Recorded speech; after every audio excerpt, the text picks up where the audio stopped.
هەڵبژاردنێک لەسەر ساجی عەلی. ئەم وێنەی دەیبینن ساڵت لەمەوبەرە کە وەک هەرا وڵاتێکی دیکە هەرێمی کوردستان بەشداری پرۆسەی هەڵبژاردننی خولی شەشەمی پەرلەمانی کوردستانم کردووە.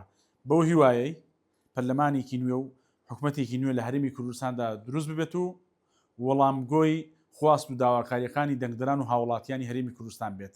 بەڵام ئەمڕۆ ڕێک ساڵێک بەسەر ئەم وێنەیەدا ڕێک ساڵێک بەسەر هەڵبژاردننی خولی شەشەمی پەرلەمانی کوردستاندا تێدەپەڕێ، بەڵام ئەوەی باس و خواست نەبێت پێکهێنانی حکوومەتی نوێ و کۆبوونەوەکانی پەرلەمانە.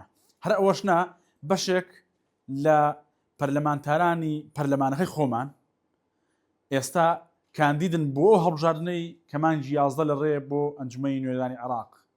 واتە ئەو بەڵێن و دروشمانەی کە لە ڕابردوودا بە هاوڵاتیانی هەرێمی کوردستاندا بوو ناتوانیوە لە پەرلەمانی کوردستاندا جێبەجێ بکەن و خەمیان لێڵگرتووە و دایانەوێت بیبن بۆ پەرلەمانی عێراق.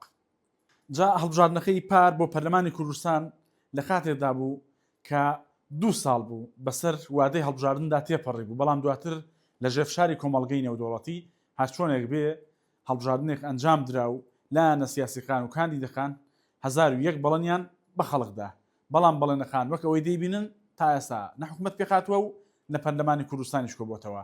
لە هەولێر و لە سلێمانی 964 پەیامدرانی ڕاستپارت چوو بۆ ناو بازار و لە خەڵکیان پرسی پێکنەهێنانی حکوومەت لە لای ئێوە چی دەگەێنێت. زۆربەی زۆری هاوڵاتیان پێیان وایە هێزە سیاسیەکان متمانەیان بە یەکتر نییە و ئەو نەبوونی ئەو متمانەیەش وای کردووە کە هاوڵاتیان باجەقەی دن. کاسبکاران باس لەوە دەکەن کۆبوونەوەکانی پەرلەمان زەرەد و زیانی زۆری لە بازارداوە. پێکنەهێنانی حکوومەت بە هەمان شێوە، چونکە ئەگەر حکوومەت کارابێت و پەرلەمان کارابێت دەتوانرێت بەشێک لە خواست و داواکاریەکانان لە ڕێگەی پەرلەمان و لە ڕێگەی حکوومەتەوە جێبەجێ بکرێت.